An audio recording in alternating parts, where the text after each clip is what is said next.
Alright, chat. I got a quick react video for y'all. I did not pin my nose, then I scratched it. Anyway, today we're going to be reacting to the most painful World War II deaths ever by Talking Heart. Go sub to this guy. W guy. Let's go watch. The tank incident. On May 14th, Lock in, 1940, chat. dawn crept over the burning village of Ston as a German column of about 50 soldiers moved along the narrow road. Their rifles were slung and they marched in with confidence certain the French had fled. You see, the two forces had been battling all day for control of the tight narrow village, but the German weren't too concerned of the French, as they were typically seen as easy to defeat, and the Germans had reinforcements coming in.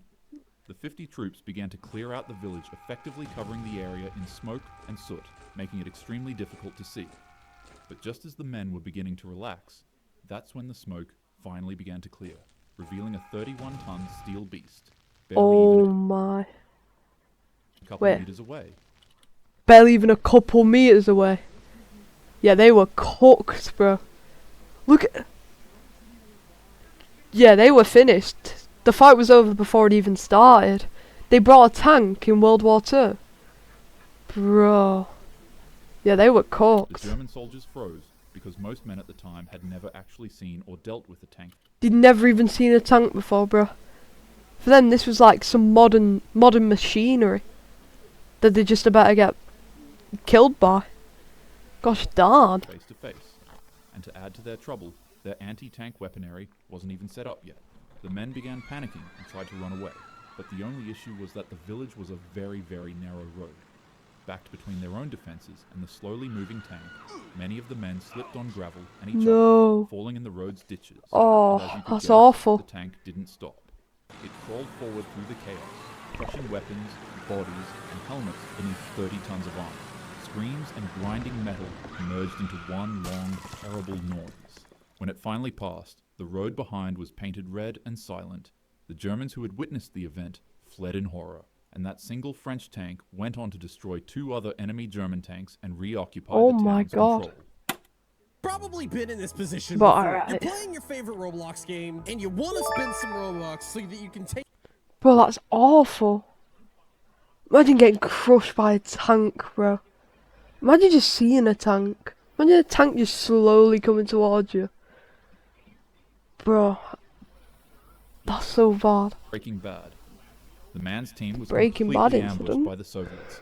The men ducked and dodged gunfire as they skied through heavy snow as fast as they possibly could. Wait, did it actually ski? Just moments earlier, this man was leading Oh, his I didn't squad know to that. prepare an assault against an unsuspecting Soviet skiing group. But little did he know that two Soviet platoons were planning an even bigger ambush on him and his team. The group would ski non-stop for nearly 2 days in order to escape the Russians. But even at that, their enemies were still on their tail. Cold, starving, and completely exhausted, the soldier became sluggish and began falling behind in speed with his team. In that moment of despair, the man remembered that he had a pack of, the things that these guys make, all stuffed inside of his pocket.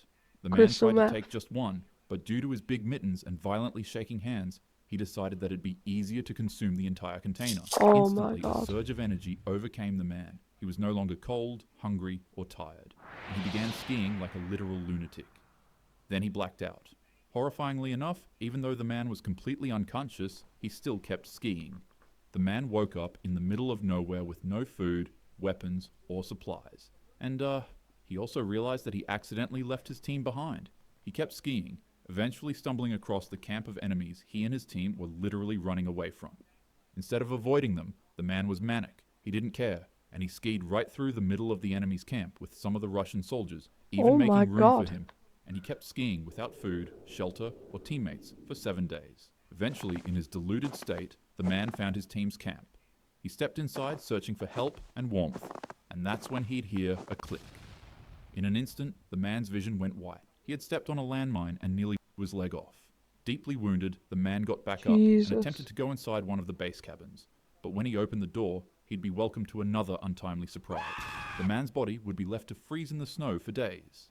But to the utter shock of soldiers that stumbled across him, he was still alive. They brought him back to camp and found that he survived a Soviet ambush, stepping on 2 landmines and freezing alive in the snow. Most insanely, however, they discovered that he skied 250 miles in a week, and his heart rate was still jumping at an insane 200 beats.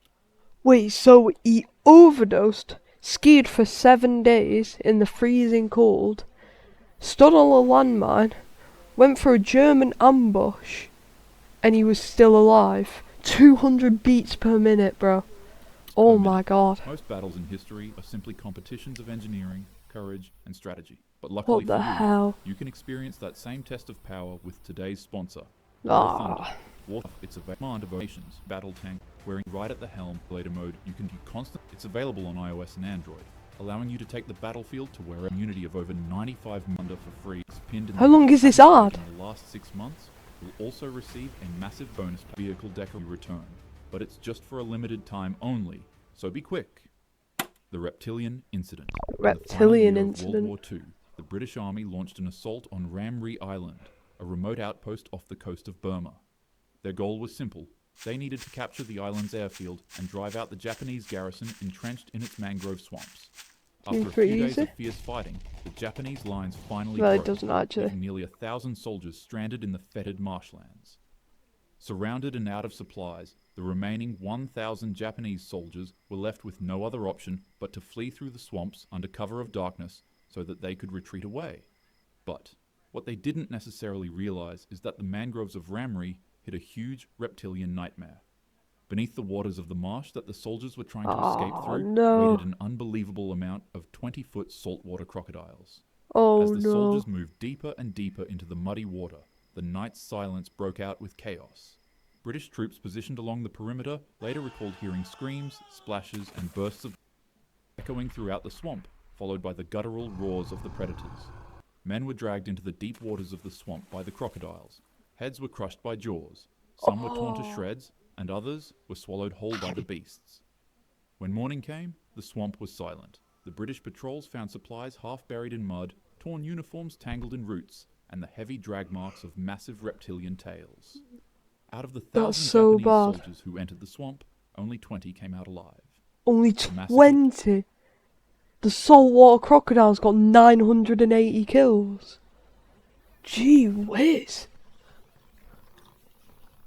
Bro. Wait, do you know how they used to carry crystal meth on them? Do you reckon some of the crocodiles just ate it? Do you reckon crocodiles just started tweaking mid-fight? Was so profound that many historians today still debate and argue with each other on the topic's validity because of its sheer insanity. Many primary documents and witness reports from soldiers on the battlefield entail that most of the soldiers were in fact devoured by crocodiles. Nonetheless, in just a few days, the entire army that entered the swamp completely disappeared. Hundreds of men were reported missing, and history was left to only speculate on what really happened in that dark marsh. The cannibal incident.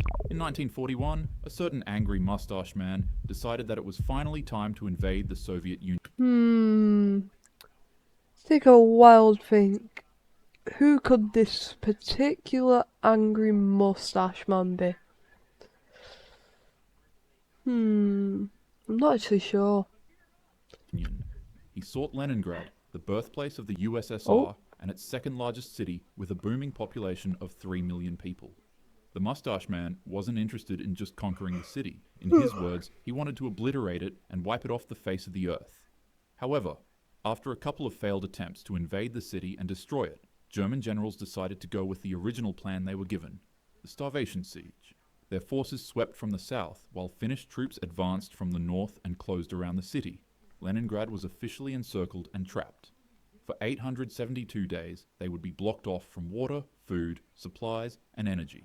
The city Oh, was don't say they effectively just cut off started from the eating world, each other. and more than 2 million civilians would be subjected to relentless plane bombings, artillery shelling, freezing temperatures, and worst of all, starvation.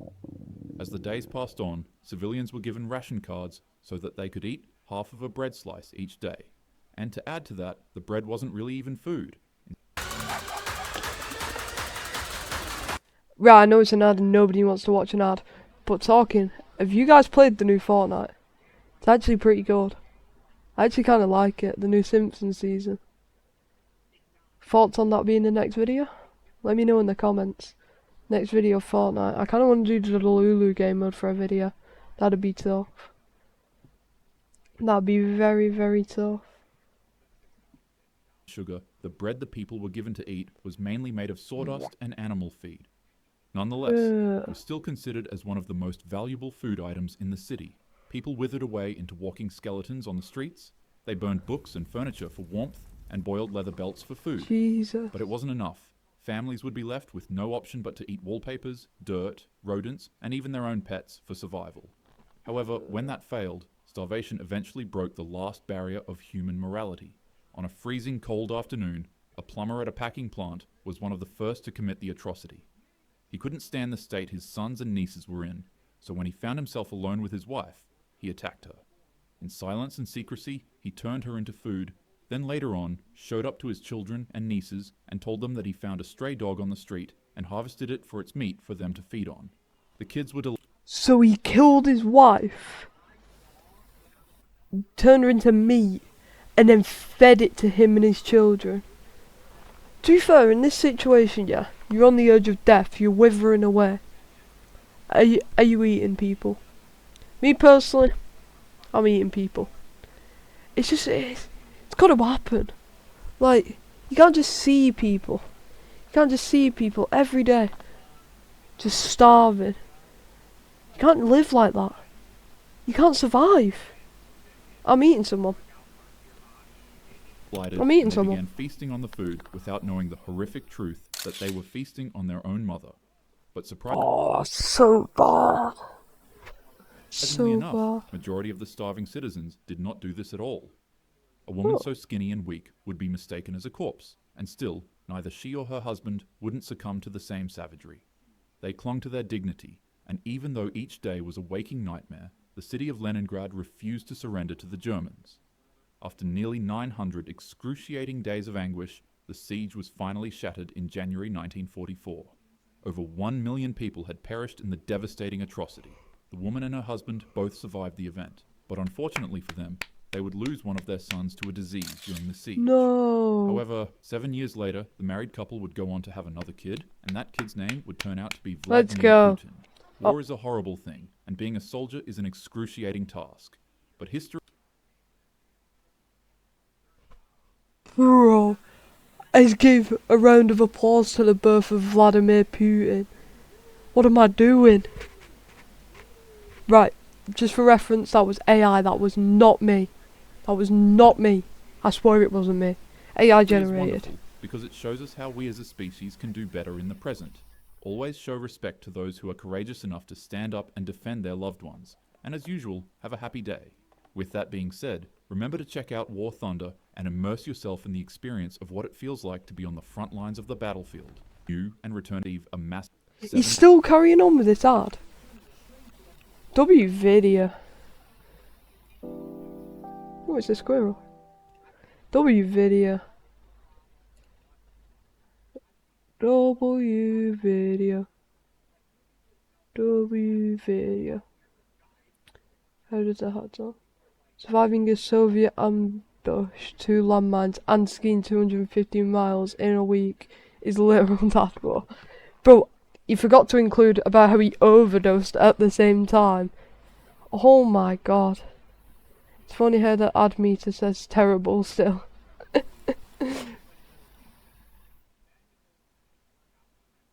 Was caught off guard by the fact that the couple's child ended up being Vladimir Putin. I was caught off guard. W video.